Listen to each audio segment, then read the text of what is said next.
এই ভাবমুখ তত্ত্ব উপস্থাপিত করতে গিয়ে পূজনীয় শারদানন্দজি মহারাজ লিখছেন, শ্রী শ্রী জগদম্বা বা শ্রী ভগবান বা যে বিরাট চৈতন্য ও বিরাট শক্তি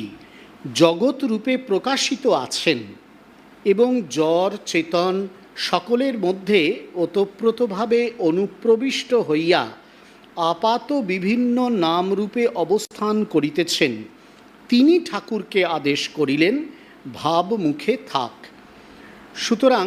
এই যে অবতার রূপে এসে জগৎ কল্যাণে ভগবান শ্রীরামকৃষ্ণদেব অবতীর্ণ হবেন, সেই অবতীর্ণ হওয়ার জন্যে যে কাজগুলো তিনি করবেন সেটা করার জন্যে তাকে এই একটা নির্দিষ্ট অবস্থায় থাকতে হবে, ভাবমুখ অবস্থা, একটা দিব্য অবস্থা, এই অবস্থায় থাকতে হবে। এবং সেই নির্দেশটি এসেছে কিন্তু এই জগৎ কারণ, যে জগৎ শক্তি, যাকে আমরা শ্রী শ্রী জগদম্বা রূপে অভিহিত করতে পারি বা শ্রী ভগবান রূপে অভিহিত করতে পারি, তার কাছ থেকেই এসেছে।